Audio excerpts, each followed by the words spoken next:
politicians, they served strictly out of public service. This was not merely a job, but a mission to build a new form of government established by the framers at the Philadelphia Convention.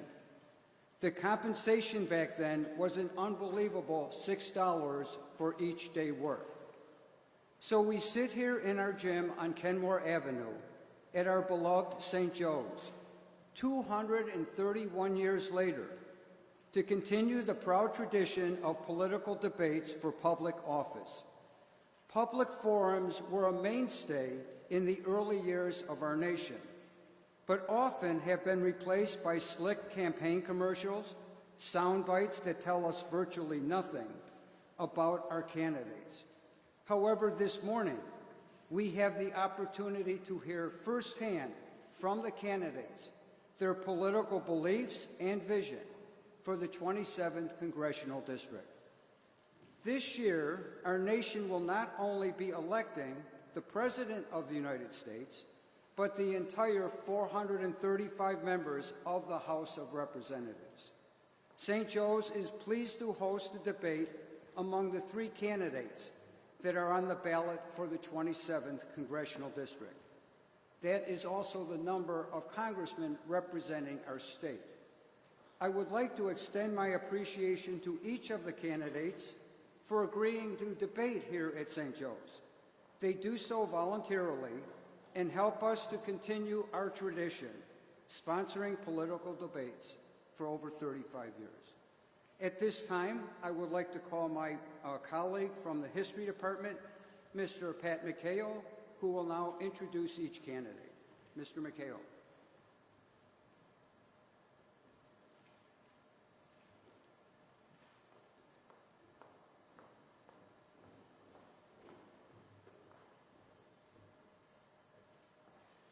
Good morning, everybody. Before I introduce the candidates, I'd like to offer a special thanks to Mr. Line's Advanced Placement Government class, who worked so long and diligently writing these questions. And I'd also like to introduce our student panel who will be asking the questions. We have today Mr. Gregory James, Mr. Joseph Manna, Mr. Matthew Schnegenberger, and Mr. Aiden Wright, all of the class of 2021. And our timekeeper today will be Mr. Griffin Snyder, also of the class of 2021.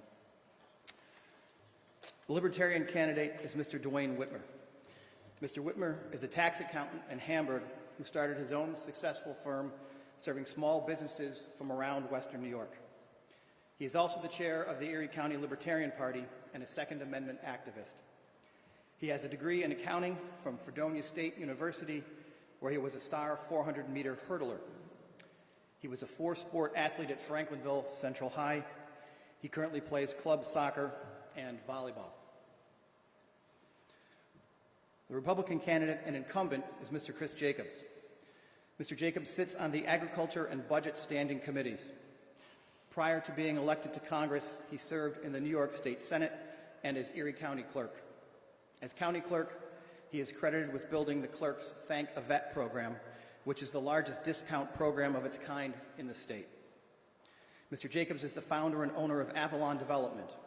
Founded in 2002, Avalon has redeveloped many vacant and historic buildings in Western New York. It is focused on providing unique and affordable space for small businesses to thrive. He also started the Bison Scholarship Fund, a charity that raises money to send children to private and religious schools. The fund has provided scholarships for more than 20,000 children throughout Western New York. He is a graduate of Boston College and has an MBA from American University and a law degree from the State University of New York at Buffalo. Mr. Jacobs lives in Orchard Park with his wife Martina and daughter Anna. The Democratic candidate is Mr. Nate McMurray. Mr. McMurray is a native of North Tonawanda. He previously ran for Congress in 2018 and lost by less than 1% of the vote. Nate is a family man and Eagle Scout and one of 7 children raised by a single mother after his father died of cancer at the age of 39. After attending public schools in North Tonawanda, he worked his way through community college and grew inspired to move on to college, earning a bachelor's degree at the State University of New York at Buffalo, and then earned a law degree from California's prestigious Hastings College of Law. The U.S. government awarded him a Fulbright scholarship to study the development of constitutional democracy in South Korea.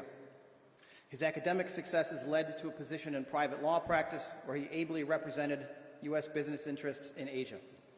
Mr. McMurray was former supervisor of Grand Island, where he was instrumental in bringing fiscal responsibility to local government, bringing in environmentally sustainable and clean energy to power the town's businesses and homes, and led the way for millions of dollars in new businesses and park investment to the town.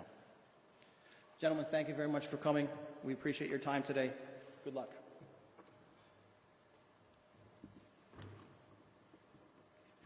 Before we begin the debate, I'm going to go over the format, but before we do so, if we could give a polite St. Joe's welcome to the three very distinguished men that are here with us this morning. Thank you so much.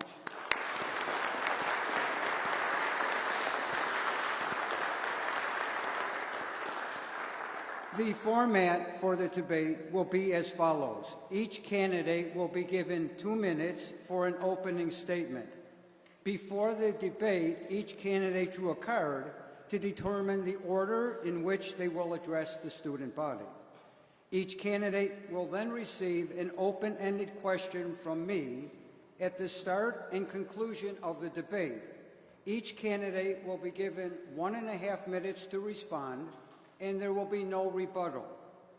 After that question, a panel of students from the AP Government class will ask a series of direct questions to each candidate, and they will have 1.5 minutes to respond.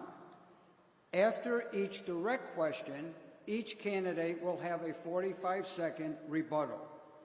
I reserve the right to ask any follow-up questions to any of the direct questions that will be asked. The debate will be concluded with a 3-minute closing statement from each candidate. At this point, we will begin the debate with our first opening statement, and that is Mr. Whitmer. 2 minutes for the opening. Hello, everyone. Thank you guys for having me. It means a lot to be invited to something like this. As a third-party candidate, we're often ignored, and it's a battle we have to face. As said in the intro, my name is Dwayne Whitmer, and I'm the Libertarian nominee. I'm an accountant and small business owner. I got involved in accounting because I watched the government for small businesses working in lower-class families to get audited, to take their tax dollars and spend it unwisely. I got involved in politics because I watched Chris Lee go away in shame. I watched Chris Collins finally go to jail, our last representative. In New York State, I watched Skelos, Spitzer, Schneiderman all go to jail.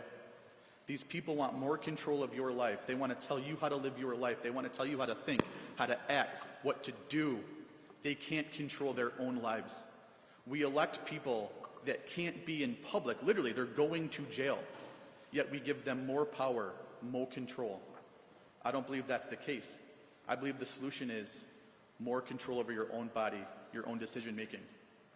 The coronavirus bailout was a beautiful evidence of this failed two-party system. They bailed out their friends. They bailed out their donors. They bailed out the corporate elites. They shut down your school. They shut down your parents' businesses. They left your parents home, unemployed, struggling to get by. They gave them a measly $1,200 table scrap, while trillions of dollars went to corporations and they went to bail out their friends.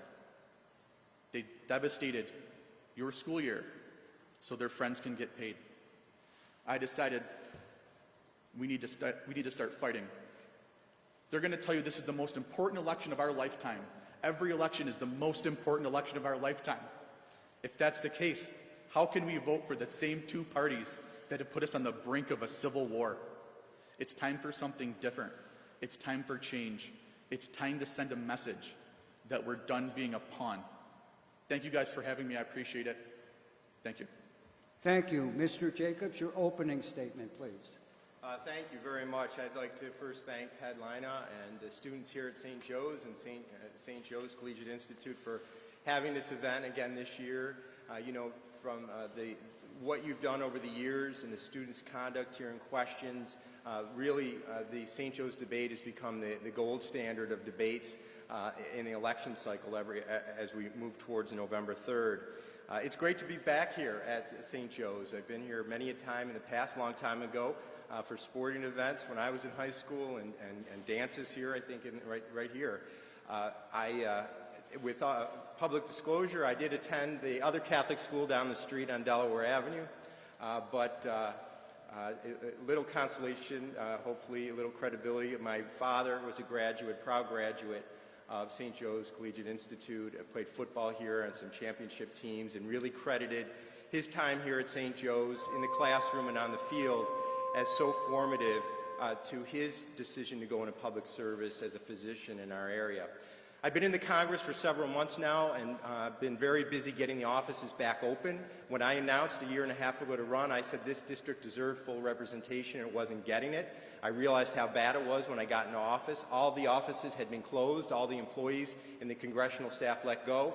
So we've been very busy getting the operations back up and running. Fully staffed up again now, I'm proud to say, in Washington, legislating down in Washington. And as important, we got the offices back open and staffed up here to deal with the constituent and casework issues that are very important at congressional offices. Working with people who are haven't got their stimulus checks yet, haven't got their tax refund, veteran community, and others that have real needs. I'm proud to say in the last 3 months we've helped secure over $50,000 in monies that our citizens deserve from various government entities. As far as in Washington, I've been very focused on helping to get us through this corona crisis, to fight for more funding, critical funding, so we can get through this healthier and stronger. Thank you very much for having me. Thank you, Mr. Jacobs. Our next opening statement from Mr. McMurray. Good morning. Thank you to St. Joseph's Collegiate Institute for having this important debate. And I echo the sentiment stated earlier. These types of debates are essential to our democracy. It's sad that this is the only debate featuring all three candidates. Mr. Whitmer and myself had a separate debate last night. It's too bad we can't have more debates. It shouldn't just be about sound bites and commercials and money. It should be about the ideas and the policy positions that we represent. My story is different than a lot of candidates' story. You heard earlier in my introduction, I grew up one of 7. I worked my way up, started at community college, went to law school, became a Fulbright scholar. I'm an Eagle Scout. I came back in the private sector, in the public sector. I brought millions of jobs and investments to this region. And I thought I could do better than Chris Collins. You may remember 2 years ago, I stood on this stage with an empty podium. He wasn't here. That's because his party protected him. And they've been protecting this district for a long time. It's a district that you've been tricked to believe that we had representation when we had none. Tom Reynolds was the representative. He resigned or retired in disgrace. Then you had Chris Lee. He retired and resigned in disgrace. Then we had Chris Collins, who now sits in a prison in Florida. And people told you to keep the seat red, to vote party over country. We need to fight politics of power and corruption. And that's why I ran 2 years ago, and that's why I'm running again. If you remember one thing I say today, please remember this. I will fight for the middle class. I'm a product of the middle class, and I will represent the middle class. And that means fighting for health care for every single American, fighting so that you're not stuck with student loan debt for the rest of your life, fighting that everybody that earns that Social Security can keep their Social Security and doesn't put it at risk.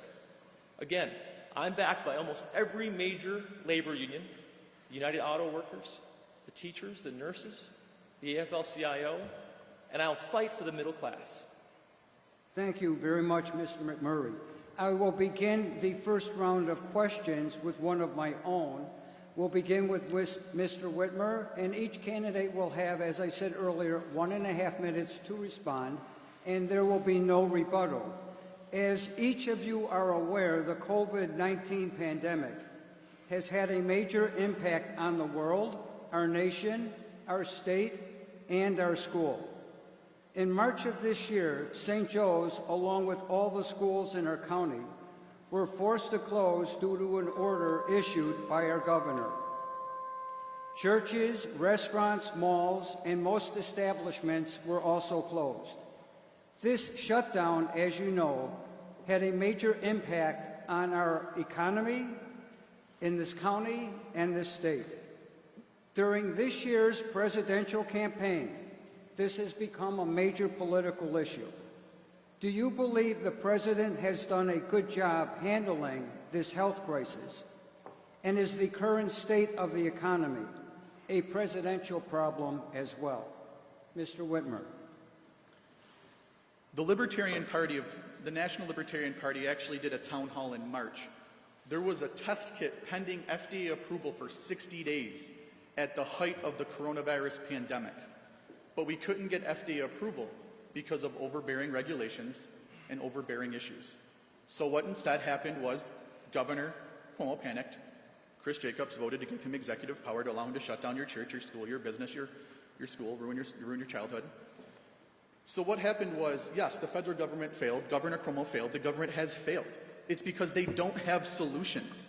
These people don't care about solutions. They don't care about change. They're overreacting because they don't know how to react. They couldn't allow the test kit to get through, so I couldn't go on Amazon, the greatest distribution network in the world, get a test kit. If I test positive, I stay home for 2 weeks. If I test negative, I can go outside. They couldn't allow it to happen because of overbearing big government that doesn't want competition on the market. The government has failed you. Federal, state, local governments, they have all failed you guys. And that's because they don't have answers. We're electing people with no answers, no solutions. The free market's the solution. Allowing those test kits to get to people in March would have solved all of our problems. But we couldn't do it. And we had it sitting in FDA approval for 60 days. The worst crisis of our life, and the government failed. You're going to get used to that. It's going to happen every time there's a problem. The government will fail. The solution is you guys. Thank you. Thank you very much. Mr. Jacobs. Ted, is it the same question? Yes. Oh, I think that, look, this has been an unprecedented crisis that we've had here, and it's a global pandemic and nothing we've seen since the Spanish flu of 1914. So no one has gotten it perfect. I think the President has done a good job. He's made some significant and swift actions in terms of closing travel from China, which I believe saved hundreds of thousands of lives. He commissioned the Defense Production Act so we could turn around very quickly, making more ventilators so people would have ventilators and PPE gowns. We saw in New York City when we were in the midst of the crisis in New York City, bringing the USS Comfort to New York City to provide aid there, and also the Army Corps of Engineers, converting the Javits Center nearly overnight into a hospital. So it's very significant actions that he has taken. And what we're going to see, I think, the most significant is the rapid turnaround and bringing to market a vaccine at record times, Project Warp Speed. And we believe, and what I'm hearing is it may be as soon as before the end of this year. There's never been anything close to that. So a lot that has been done. Now, is it perfect? Absolutely not. And as a global community, we have not gotten this right. And what we really need to do, we need to work together, not point fingers at who did what wrong, work together to make sure we get through this, we get through it stronger, and we make sure it never happens again. Thank you. Same question, Mr. McMurray. To answer the question, President Trump has failed. There will be books written about this. It's a historic fiasco. We have about 4% of the world's population and 25% of the world's deaths. And here's the worst thing about it. He lied to us. He knew how dangerous it was. It's as if someone was hiding outside your door ready to attack you, and he knew and he didn't tell you. He figured you'd fight it off yourself, or maybe it would be okay. It's a historic fiasco. Now, he can blame China, he can blame anybody he wants. But Taiwan has millions of interactions with mainland China. They have 7 deaths. 7. That Erie County, where we sit right now, has 700 nearly.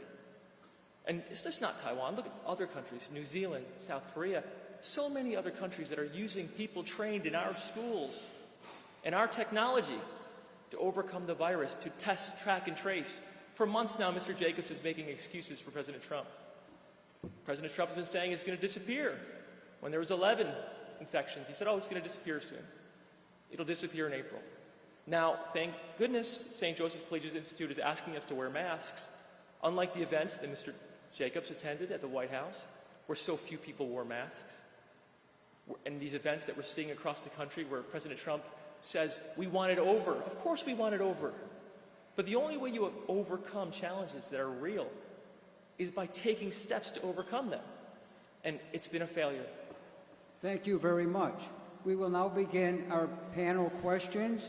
Each candidate has 1.5 minutes, and each candidate will have a 45-second rebuttal. We're going to begin with our first question to Mr. Whitmer. Mr. Whitmer, you have stated that if elected, one of your main goals would be to reduce the national debt, which currently exceeds $27 trillion. That amounts to more than $80,000 per U.S. citizen. On October 9th, Libertarian Congressman Justin Amash from Michigan proposed a balanced budget amendment that would prohibit federal expenditures from exceeding the annual revenue. If you were elected, would you support this bill? If not, what alternative solutions would you propose? Yes, I would. Real fast, the reason why Congress doesn't care about spending is because, again, the two-party system has failed. Red team says they're going to do something different, they do the same old. Blue team says they're going to do something different, they do the same old.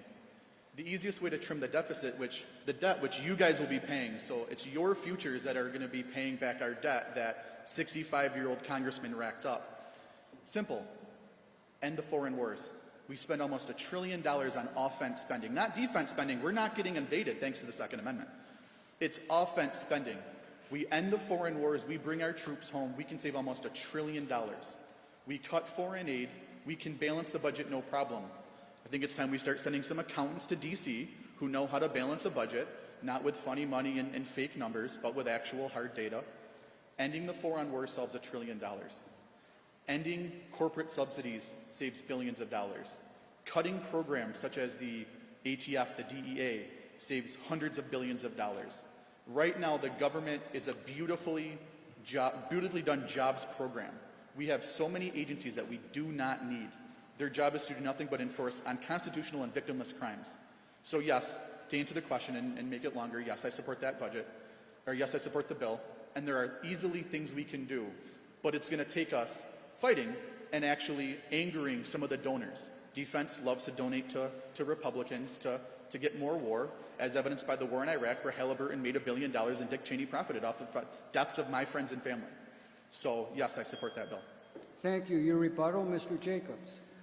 I think it's a very important question. The budget and the growing budget deficit is going to be a very significant issue moving forward. It was already a problem before the COVID crisis, and unfortunately leadership did not address it when they had more wherewithal to do it. Now the COVID crisis has happened. We have to get through this battle.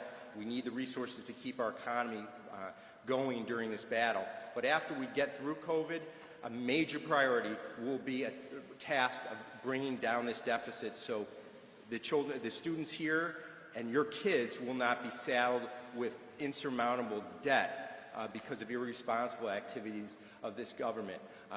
It needs to be thoughtful. We had a while ago something called the sequestration, which was across-the-board cuts. Can't do that. We need to be more thoughtful and look at each agency and how we do things more efficiently. Thank you. Your rebuttal, Mr. McMurray. Under the Trump administration, our national deficit has grown by trillions. Trillions.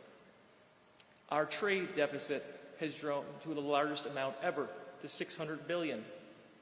We are in financial shambles. And what did we go in debt for before the coronavirus? What did we go in debt for? Did we go for some new discovery? Did we go to build infrastructure for this country? Did we go to provide health care to our people? No. We provided a tax cut to people who are already wealthy. The tax cut under President Trump. President Trump had control of the entire Congress, the executive branch, and the courts. And the one thing he did is not provide a tax cut for the middle class. He provided a tax cut that gave 85% of the benefits to 1% of the population. He bankrupted our country, not for the promises he said he would fulfill, but to give his friends more money. And during this crisis, we see a bloom in the billionaire class. Thank you very much. Our next direct question to Mr. Jacobs.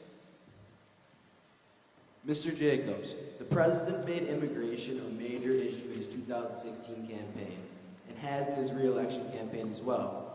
You also include this issue on your website, but do not elaborate on what you believe the problem is or how this issue should be dealt with.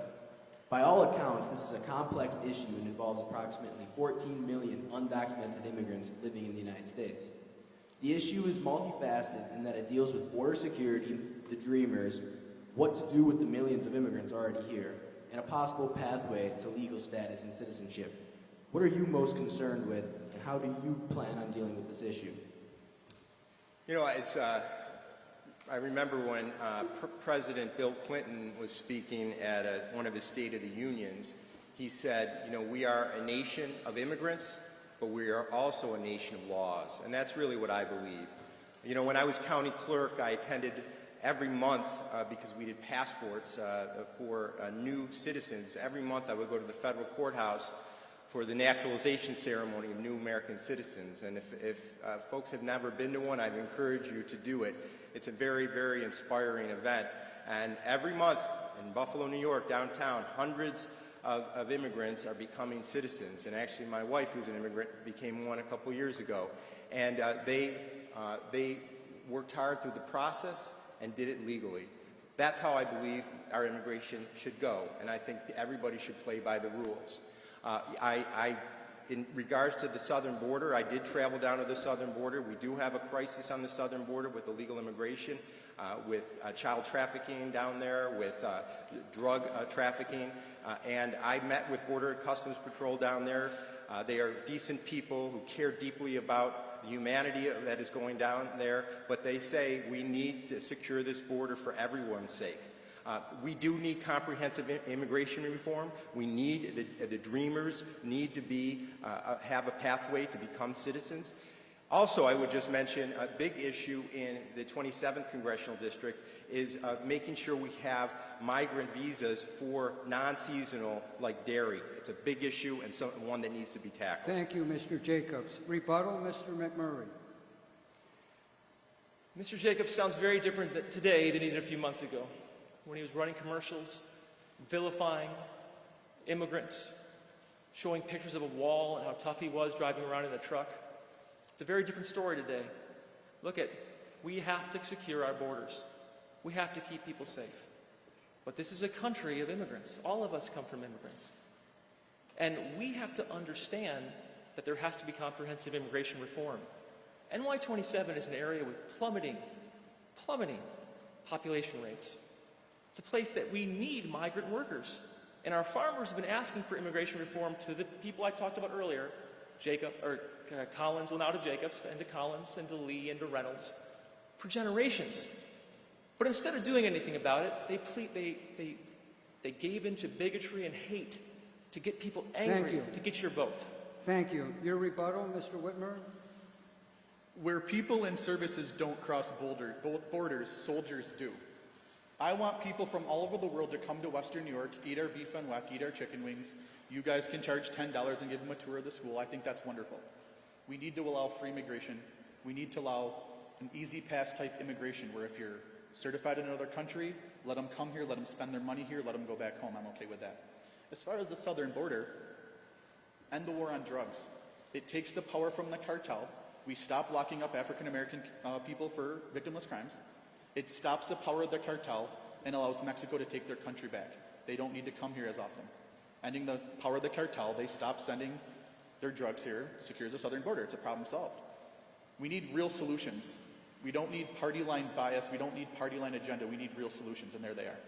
Thank you. Our next direct question to Mr. McMurray. Mr. McMurray, you're a supporter of the Medicare for All Act, which is widely recognized as single payer, and its plan would largely replace the private health insurance system. In a single payer system, how would the American people be able to keep their current doctor that they have come to trust if majority of the private health insurance is replaced without significantly inconveniencing the average American? Well, first I want to say that we are the only developed country in the entire world,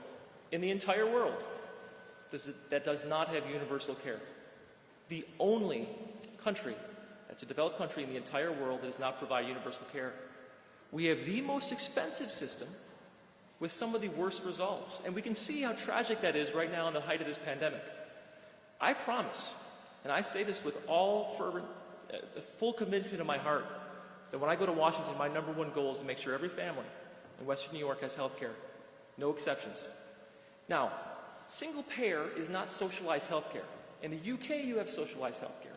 Single payer is something you see like in Canada, where you have private providers and you have a single payer government system that controls costs.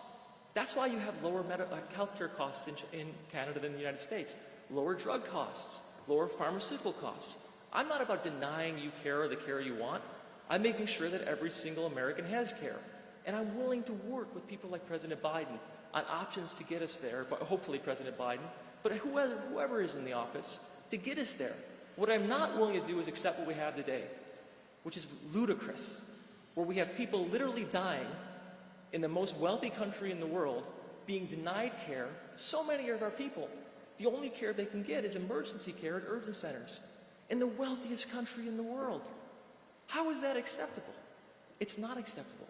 That's why I'm so committed to changing the system for the better. Thank you. Rebuttal, Mr. Whitmer. If you like your doctor, you can keep it. That was a failed campaign promise. Obamacare was a failure. Insurance agencies and hospitals donated heavily to Obama to get that, so then more crony capitalism. They donate to a politician, they get a bill passed that adds regulations and issues, so then they make more money at the cost of you guys and a cost for healthcare. The government doesn't create, the government doesn't invent, the government doesn't build. We need to rely on the free market. Right now we have the VA, which is government-run healthcare, and I don't think I need to tell you how that's going. And if you're curious, it's not going very well. We need to focus on price transparency, cutting the corporate cronyism that's going on, allowing big pharma to buy politicians. Even Bernie Sanders, the liberal hero, has taken massive donations from big pharma, and work on certificate of need laws so the free market can compete. Thank you. Mr. Jacobs, your rebuttal. Dwayne stole my line. You can keep your doctor, you can keep your health care plan. Both of those did not happen. They were lies. I'm not, as my opponent, is for socialized medicine, government takeover medicine. I think we have very few, if any, examples of government taking over something and running it well. What we need to do is improve on the system we have, and we need to focus on affordability. Whether you're talking about Medicare for more, Medicare for all, or a private system, if our cost structure continues to outpace the rest of the world by double digits, we are not going to be able to sustain and make healthcare affordable. We need to get our arms around prescription drug prices. Why are we so much higher than other nations? And we need, as Dwayne mentioned, more transparency so the market can make smart choices. Thank you, Mr. Jacobs. Our next direct question will go to Mr. Whitmer. Mr. Whitmer, according to the New York Department of Health, more than 120,000 New Yorkers have been prescribed medical marijuana. A growing number of dispensaries statewide and an increased willingness on the part of doctors to prescribe it because of its well-established benefits have made it easier to access the drug in its various forms. But this increased use could pit New York State against the federal government because the possession and sale of marijuana are still prohibited on the federal level. What would you do in Congress to reconcile these differences? Full legalization of marijuana and cannabis. It's going to help Western New York farmers. It's going to give them a product they can grow. It's going to help those who need it for medicinal purposes. My stepbrother died of a heroin overdose. Score one for big pharma. He got injured. He got addicted to pain meds. And if he turned to cannabis, it would have been illegal at the time. Big pharma donates to politicians, and they pass laws and regulations to keep it illegal. What we need to do is fully legalize the growth and sale of cannabis. For too long, we've devastated minority communities in the failed war on drugs. Drugs has won the war on drugs. It's time to end that. It's time to let farmers grow it, let them sell it, bring jobs back to Western New York, bring jobs back to the rural communities, stop locking up people for victimless crimes, and let the market work. Yes, big pharma will be upset by this. They can't sell their drugs to get you addicted to pain meds. That's okay. That's why I'm here, is to fight for those people that need the most help. So yes, I favor a full legalization of cannabis. To quote Larry Sharp, who ran for governor in 2018, regulate it like onions. We don't need federal government intervention. We don't need state government to run it. Farmers can run it. The free market can do it wonderfully. Thank you. Mr. Jacobs, your rebuttal. I've been supportive of medical marijuana. I'm monitoring closely on how we're doing with that, and it certainly seems to have a very good effect. I think there's a lot more study that needs to be going into it. I am not for legalization of marijuana. I believe that it will not make our nation healthier or stronger. We have insufficient data on the impact, especially on young adults, young male adults. I sat on the heroin and opioid task force in Albany. I met with parents, grieving parents who lost their loved ones, who said to me, Chris, if you don't think marijuana is a gateway drug, let me tell you, my dead child is because of a gateway drug.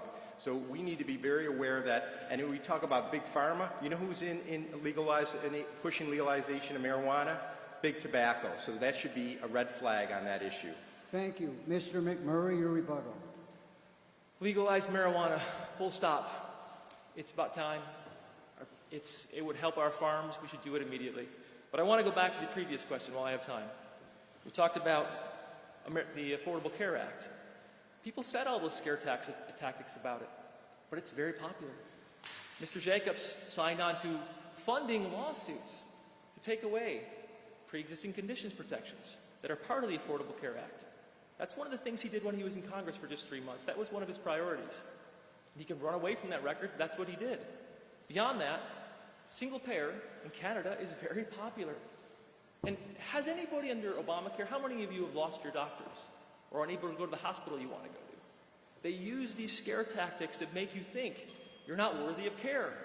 We need to fight back and make sure every single American has care. Thank you very much. Our next direct question to Mr. Jacobs.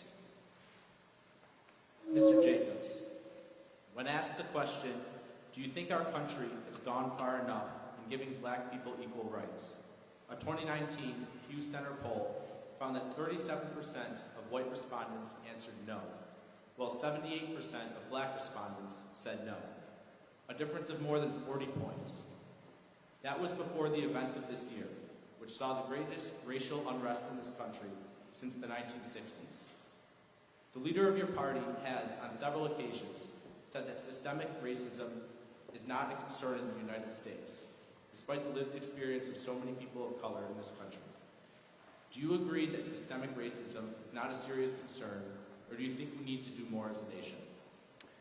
A very important question. I just wanted to quickly comment first on my opponent's accusation. I am for protecting pre-existing conditions. Actually, in the first couple of months, I actually co-sponsored legislations to do just that. And if Canada is so great with our health care, why do we see so many Canadian cars sitting in the parking lots of Buffalo General and Roswell Park? Because they can't get care up in Canada. We still have a long way to go in terms of racial equity in our country, and we need to work towards it. The horrific death of George Floyd was a moment in time for us to come together in a nation and talk about the issues that we need to resolve in regards to racial equity in this country. Unfortunately, many of the protests were hijacked by radicals who turned them into violent episodes, and we missed that opportunity in a lot of ways. We need to continue to work together. We need to continue to look at programs to reconcile issues and create opportunity. And I'll just say we need to do that both governmentally and as private citizens. And I've certainly tried in my professional career and volunteer efforts to do just that. When I was 28 years old and moved back home to Buffalo, I thought that more children should have the opportunity for a high-quality education, irrespective of their income or their race. And I started the Bison Scholarship Fund. And I started it, and the first year we helped 200 children attend private grammar schools of their parents' choice, and now we're sending thousands. I believe we have about 17 St. Joe's children here. We are making a difference here. Education is one of the main civil rights of our day. I will continue to fight any way I can in Congress as a private citizen. Our rebuttal, Mr. McMurray. I'll share the resolution later that he voted for to fund lawsuits to take away pre-existing conditions. Mr. Jacobs would not even say the words, Black Lives Matter. In my last debate with him, he said it was a radical ideology. Now, I want to say to every student here, when you say Black Lives Matter, it doesn't mean other lives don't matter. It means that black lives in a country that denies so many of them the same rights that others have do matter. And it's okay to say that. It's okay to fight for equality in this country. In fact, it's required. Too often in our country, we fight over petty things. But there are certain things you have to fight about. you have to be bold about. And one of those things is we cannot let racism sneak back into this country the way President Trump has allowed it to happen. President Trump, his whole thing has been about tearing us apart, dividing us based on race. Thank you. We need to go a different direction. Thank you. Mr. Whitmer, your rebuttal? Yes, systematic racism is a problem, and it's a problem developed by Joe Biden. He wrote the 1994 crime bill. He favored civil asset forfeiture. What those things do are push the war on drugs, which lead police into inner cities to arrest African Americans for possession of a plant, for the war on guns, the war on drugs, victimless crimes. There is no victim if a black man is smoking marijuana in his house. There is no victim. But the police come and they arrest him, they throw him in jail. In 1989, James Ostrowski, who was an alumni of the school, wrote a study on the war on drugs. 1989. We called it a failure. We called out the unintended consequences. We called out what would happen. 30 years ago, we had solutions. And we still have those solutions today. End the war on drugs, end the war on guns, get rid of the victimless crimes. It'll reduce systematic racism. Thank you. Our next direct question to Mr. McMurray. Mr. McMurray, as you know, abortion has been and continues to be a volatile issue nationwide. The Roe v. Wade decision has generally been considered, as conservative Chief Justice John Roberts himself has said, settled as a precedent for the court.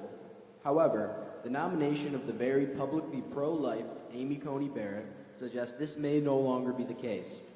During her confirmation hearings, she said she does not consider Roe to be a super precedent, signaling to many that the nearly 50-year-old decision might be overturned. Do you consider Roe v. Wade established law on the level of the Brown and Gideon rulings, or does it continued divisiveness suggest otherwise? It is a super precedent. It has been on the books for 50 years, voted for by both Republicans and Democrats, and approved over and over again. And Roe v. Wade did not make abortion legal in this country. It stopped women from dying from abortion. Now, you can make any law you want. You can make it illegal. You can fight against it. But abortion's still going to happen in this country. And we have to fight to make it safe and available so that people aren't dying. There's no pro-abortion contingency out there. We're pro-health care. And if you have a strongly held religious belief, that's fine. We want you to have those beliefs. You can have any belief you want. But imposing those beliefs on others in a secular society is not democracy, it's theocracy. And I will fight for the right for women to choose their health care, both when we pass health care reform for this country and also with regard to this issue. And it's not, I think it's important to remember that many countries have tried the opposite, to try to make it illegal, to try to stop it. And all it's done is cause more death, more harm, and more pain. Thank you. Your rebuttal, Mr. Whitmer? Abortion is one of the topics that red and blue teams use to pretend that they're different. Red says abortion is bad, blue says everyone should get an abortion. I understand. First of all, abortion should be a state rights issue, but second of all, the issue of abortion is solved if we allow birth control, safe sex education to people. If there's no pregnancy, there's no need for an abortion. So politicians will come and make promises that they can't keep and focus on getting you fired up over abortion, women's rights versus child's rights, but really it's a way to keep you drones into voting for their party. We need to have actual solutions. If we prevent the pregnancy, there's no need for an abortion. That's the conversations we need to be having. Thank you. Mr. Jacobs, your rebuttal? I am pro-life, personally. I have a pro-life voting record. When I was in Albany, I voted against the radical expansion that was pushed in Albany of late-term and partial birth abortion. I will have a pro-life voting record in Washington. I do believe that Roe v. Wade is settled law, and I believe it will stay irrespective of what's happening in the Supreme Court, because how long it has been the law of the land.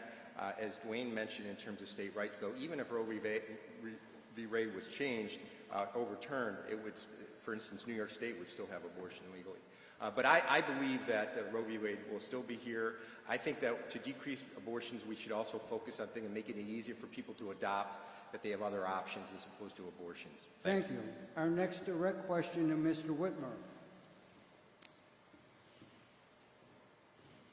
Mr. Whitmer, The Libertarian Party believes that the United States should not be involved in the affairs of foreign nations, support bringing our military home, abolishing foreign aid, and ending foreign wars.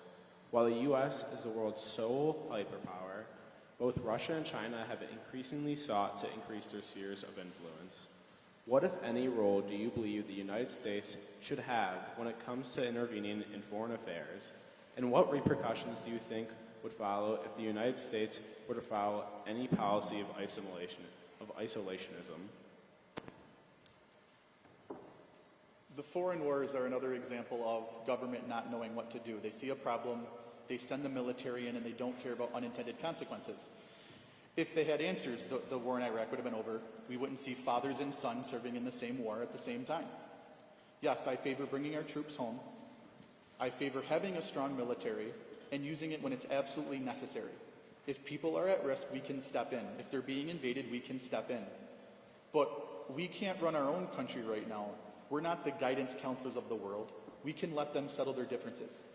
If I go to someone else's house to solve a marital fight, they're going to wonder who the heck I am and why I'm there. I have no relation to them. I have no knowledge of their terrain, their landscape, their customs, their beings. So when we get involved, they view us as colonizers. We need to make sure that we're not the guidance counselor, the police of the world. We need to take care of our own first. It's a spending program where Halliburton, Raytheon, I forget the name of the business, they make a ton of money off of offense spending, and we need to end it, yes. Thank you. Your rebuttal, Mr. Jacobs? I think that question was actually more about foreign involvement, foreign aid, and isolationist policy generally. And certainly I'm supportive of the President who's pulling troops out of Afghanistan right now. But I would say that we need to be engaged in the international community. For instance, we need to be engaged in providing aid to Israel, the sole democracy in that area of the world. But we also need to be, we are going to see in the future, you're going to see in the future, less wars with armaments and bullets and guns, and more covert activity, cyber warfare and things like that we're seeing here. In particular, we're seeing this with Russia and China. And China, we realize that they are not what we thought they were. They are a communist nation. We need to be engaged, and Africa is a place we really need to be aware of what China's doing. Thank you. Mr. McMurray, your rebuttal. Well, first I need to say to the previous answer by Mr. Jacobs, I think it's important to point out his record. He voted pro-choice before, and now he's become pro-life, or as he describes it, pro-life. Regarding the situation with our country, we have spent way too much on foreign wars that brought nothing to us, that have bankrupted our country and hurt so many of our veterans. I will not vote for any foreign action that puts the lives of our people at risk, young men like you at risk, unless I wouldn't be willing to send my own sons. We're not going to fight those wars when I'm in Washington. I will fight against any one of those useless wars that defunds our country. President Trump, the thing about President Trump, he had so many great talking points. He said he was going to close the trade gap. He didn't do it. The trade gap grew. He said he was going to bring our troops home. 4 years in, we're still waiting. Thank you. Our next direct question to Mr. Jacobs. Mr. Jacobs, you have made it clear that you are against the existence of sanctuary cities, which are cities whose municipal law protects undocumented immigrants from deportation or prosecution, despite federal immigration law. In 2017, President Trump signed an executive order to end federal grant funding for sanctuary cities.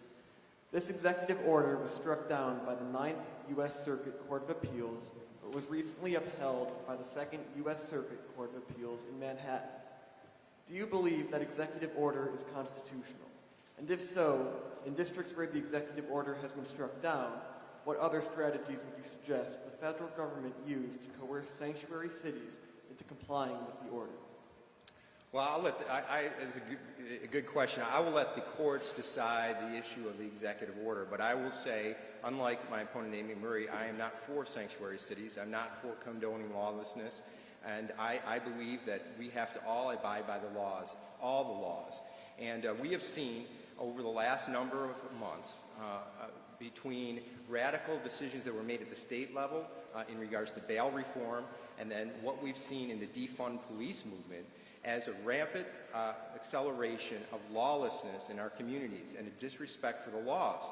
And when you disrespect the laws and say there's no consequence for criminal activity, what happens? More criminal activity. And we've seen that. I had a meeting recently with all the sheriffs, the 8 sheriffs in my congressional district. Monroe County has seen a 67% increase in violent crime in that county in the last year. Erie County has seen a 100% increase, and most of that happening in low-income neighborhoods. So this is hurting people who significantly in our area. I am for law and order. I'm for the police. I believe they do good in our community. I think they are good-hearted people who want to do the right thing, and I believe undermining that is the wrong way to go. Thank you. Your rebuttal, Mr. McMurray. Mr. Jacobs continues to say things that is not true, mostly in his commercials. He's a nice guy in person, but his commercials, he spent millions of dollars lying about me. He has a lot of money. He inherited a lot of money, and he uses that money to attack me instead of having these debates. But I'm glad we're here today so I can set the record straight. I am not for sanctuary cities. I'm for enforcing our laws. I'm for reform, though, to help our farms and farmers like they've asked us for generations. And I'm not for cruelty. What President Trump has done is very cruel. This morning, there was a lawsuit filed on behalf of 500 children, 500 plus children, who are never going to see their parents again, who are separated from their parents because of a fiat of our president. He changed his position on it after the public outcry, but only because of the public outcry. So I'm for having a reform. Thank you. Thank you very much. Mr. Whitmer, your rebuttal? Crime is up in low-income areas because the war on drugs is a failure. Simple as that. Sanctuary cities are needed because sanctuary cities are happening because they're an unintended consequence of Team Red and Team Blue failing to come to solutions, failing to have answers, and failing to actually do something about our flawed immigration system, about our flawed war on drugs. If you want to worry about sanctuary cities, and if you want them to go away, let's have a discussion on the failed war on drugs. Let's have a discussion on our failed immigration policies. It's simple as that. We're paying the price because Team Red and Team Blue can't come together and make a decision.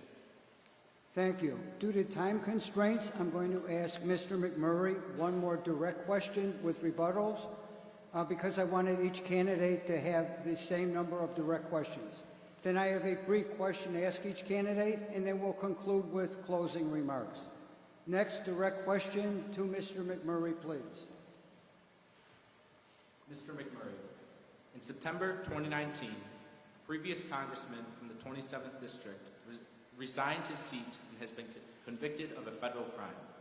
Prior to that, a state assemblyman from Cheektowaga and a New York State senator from Buffalo were also in trouble and did not seek re-election due to ethical problems.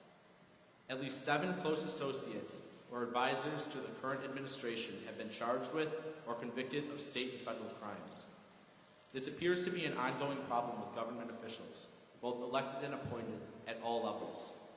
In your view, why are so many officials having ethical problems, and what can be done to remedy this threat to our republic?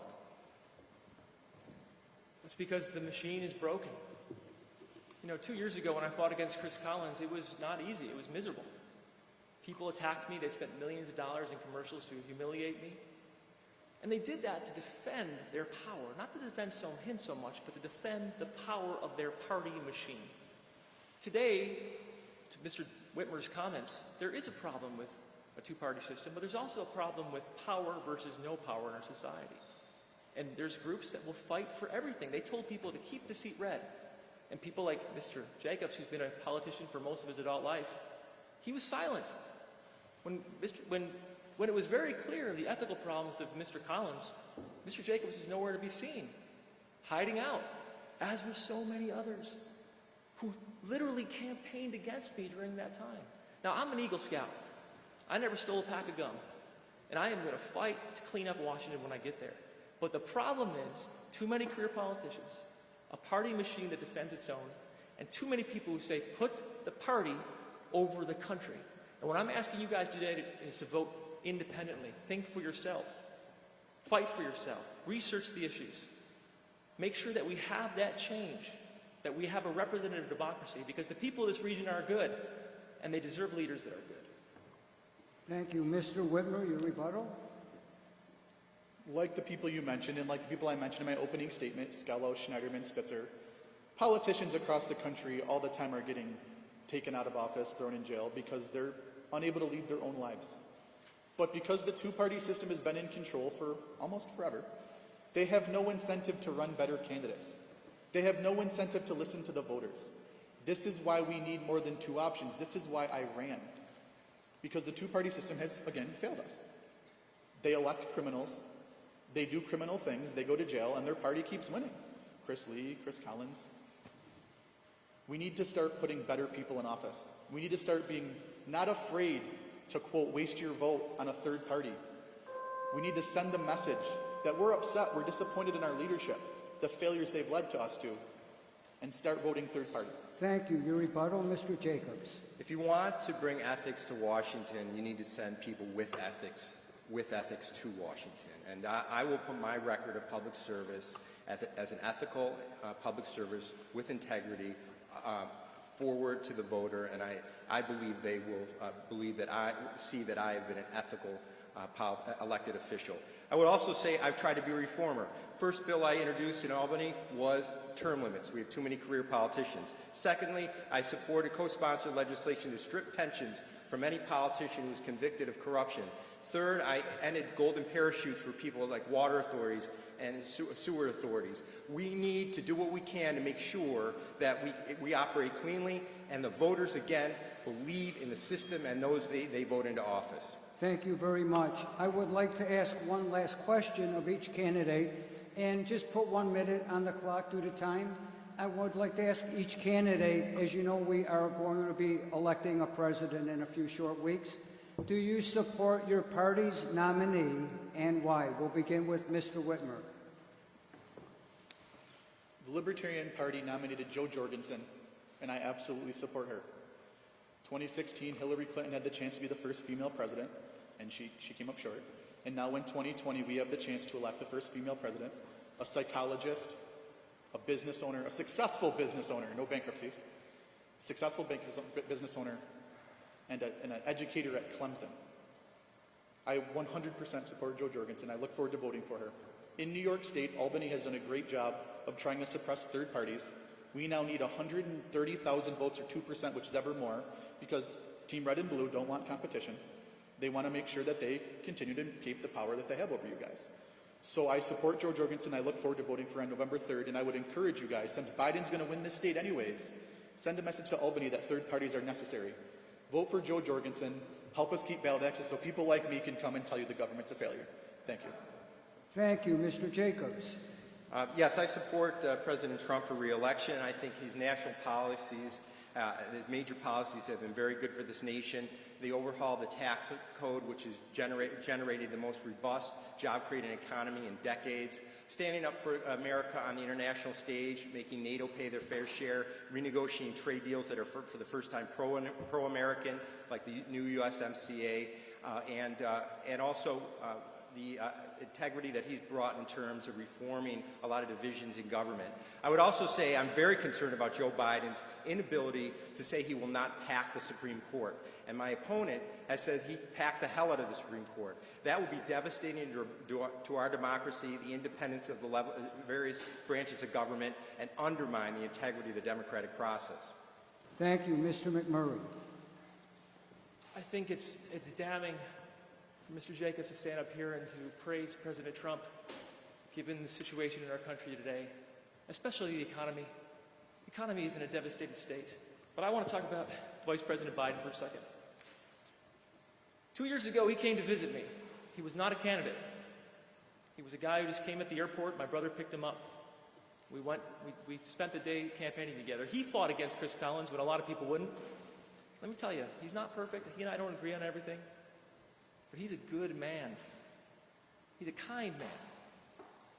He's someone that cares about this country. He will make this country better. And even though he's not perfect, maybe a good man is what we need right now. So I support Joe Biden. Thank you very much. We'll now begin with our closing remarks, and I would ask you to try to stick to 2 minutes, please, instead of the 3 that we originally planned. We will begin with Mr. Whitmer, and then Mr. Jacobs and Mr. McMurray. Mr. Whitmer, your closing remarks, please. Again, I want to thank you guys for having me. I want to thank the media for coming. I want to thank the press. It means a lot as a third-party candidate. We're often ignored. We're often pushed out. Channel 4 had a debate before the special. I was not allowed to, even though I qualified for it, because some people didn't want me there. They were afraid to hear what I had to say. But here I am today. The two-party system has failed. We know this. We see it every day. We're on the brink of a civil war. It's time for something different. In March, the Republican Party tried to sue me off the special election ballot. They had high-priced attorneys. They had corporate lawyers. They had $1 million. I had Jim Ostrowski, the man in the back of the room, an alumni from the school, and we won. I was on the special election ballot.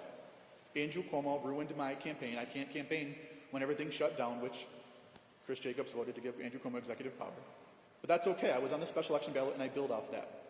In June, because I didn't play politics and endorse certain candidates, the Democrats ran a primary challenger against me. And I fought in the primary, and I won. I spent my own money on a primary to win to stay on the ballot, and I'm going to be on the ballot in November. Every day I fight, third-party votes are a wasted vote, which is factually incorrect. You can send a message with your vote by letting the two-party system know that they have failed you, and you deserve better. Voting for me makes them listen to earn your vote back. They say this is the most important election of our lifetime. You can't vote for a third party. Now is the time to vote third party, because the two parties that have been in power and alternated power, red and blue, for decades have led us to the brink of a civil war. Every day I fight for small business owners. I fight for the working middle class in front of the IRS. I fight the media coverage battle. Channel 2 still hasn't covered my campaign. They recently featured Nate and Chris, but not the third party candidate on the ballot. I fight donations. I did not raise $1 million. I spent 50 grand of my own money on this race because I believe in what I'm saying. I did not raise $1 million, nor will I. We fight an enrollment battle. There's about 1,100 enrolled libertarians in NY27. There's more than 100,000 red and blues. They won't debate me. Chris, this is the first debate Chris has showed up at. We've had multiple chances. UB got canceled because Chris couldn't attend. Genesee was just Nate and I. Those are interviews. Those are things that, as a business owner, I'm not hiring the guy that doesn't show up to the interview. If I hire a guy to do my kitchen and he doesn't show up, I don't promote him to do my bathroom. Every day I've fought. What represents NY27 better? A fighter or a guy who's going to do the bare minimum? Show up and think he's entitled to your vote because you're the same party registration. It's time we send a message. It's time we make a change. It's time we send a fighter to D.C. Thank you. Thank you, Mr. Jacobs. Your closing remarks. Thank you very much for the opportunity to be here. You know, I've been a small business owner. I've owned my own business for 20 years, redeveloping older buildings in downtown Buffalo. I started the Bison Scholarship from a nonprofit that's made a good impact in this community. I've served stints at the local level, the county level, the state level of government, and now the federal level. I believe my experience in the private and public sector and the nonprofit sector has made me equipped to be an impactful member of Congress for this community, and I thank you for your consideration. You know, many of you will be graduating soon, moving on in your careers, and after you get out of college, many of you will go elsewhere to pursue opportunities, but many of you will want to come back home and make this your home again. Unfortunately, for decades, many young people had to leave here because, and still do, because of lack of good opportunities, job opportunities. Many a parent had a sad farewell to their children who moved to Charlotte or to Texas or to Florida for better opportunities. I want that reality to end. I want people who want to come back here because this is one of the greatest places to live also to come back here because there's such great opportunities. And I will fight for that every day. I believe that there's a real opportunity coming out of COVID for our region. I think people are looking at the really big cities with the COVID crisis and the riots and saying maybe it's time to consider another area that's a little smaller, a little more sane, and where we can have a better quality of life. That is Western New York. I also think there's an awakening about the concern of China. China is a communist nation. We should not be giving all our jobs away. We are going to have bipartisan policy moving forward to make sure we bring businesses back here. We bring pharmaceutical manufacturing back here. We will begin to make more in America again, grow more America, and when we invent something, it's not going to be stolen by China anymore. Those are great opportunities for you. I want this region to achieve its potential. It will only achieve its potential if young people like you can come back here and make it happen. I've done a lot in the last 3 months. I ask your vote to give me a chance to serve for 2 full years, really show you what I can do for this community. Thank you very much. Thank you. And Mr. McMurray, your closing remarks. Part of what you're doing today is you're comparing us, right? I'm not perfect, but I don't need to be compared to George Washington or Robert Kennedy or someone like that. I need you to compare me to Mr. Jacobs, the person who's in office right now. And Christopher Jacobs has been in the political office his entire life. Can you really name anything he's done to make the region better? He just talked about what terrible shape we're in. Well, he was in the state senate. He was at the school board. How are the Buffalo schools doing? He was county clerk. Is Erie County in great shape? We have the worst job market in the entire country, even before COVID. He takes no responsibility for any of this. Do you really think he's going to change things when he goes to office? Really? Do you really think you're even going to hear from him based on how he's hit over the last 3 months? His record in Washington is not good. He has the infamous mistake vote, where he said he voted by mistake. He can't even do the basic job of voting right. And beyond that, he voted against workers. The only law he proposed is to take away the Scaffolding Act that protects unions, the unions that I represent and that support me. Look at guys like me that come from my background. They usually don't run for Congress. They usually don't go to Congress. They don't have a chance. But I promise you, I'm going to kick that door open, and I'm going to hold it open for the next person and the next person and the next person, so maybe you or your kids have a chance to run for office. It shouldn't just be people like Chris Jacobs who inherited millions and millions of dollars. He calls himself a small businessman. He's never been successful in the private sector. I ask you to believe in America, and America is a place where everybody has a chance. I ask you to believe in America where we build the middle class so that we have a hope and future for everybody, not just the most wealthy and entitled. I ask you to have hope for America. I know this is a dark time, a sad time. I know you feel the stress and anxiety. Let me say this to you. It's going to get better. This country has a chance to rebuild itself and to redeem itself. I hope that you give me the chance to be part of that process, because I love America and I believe in America. And I thank you for this opportunity to meet with you today. Thank you very much. What a wonderful exchange of ideas. Thank you so much. Vince Canada, our Student Council President, just has to say a few words. And we want to give each of our candidates a small token of our appreciation. And just thank you so much. Vince?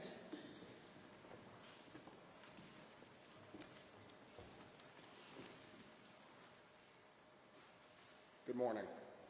My name is Vincent Canada, and I'm the President of the Student Council here at St. Joe's. On behalf of myself, our AP Government class, AP American History class, and entire student body, we would like to thank you all for being with us here today. As a school, we would like to present you all with a small sign of gratitude for your time. Thank you again, and go Marauders.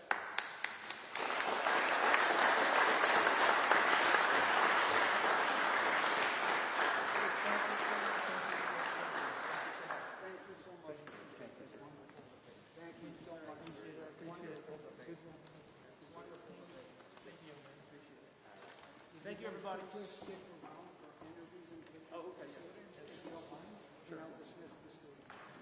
So we have concluded our debate. We thank everyone for your presence. And I'm not sure what period we're in. Does anybody know? Well, whatever, I think period 4. Thank you, gentlemen. You may now leave and have a wonderful day.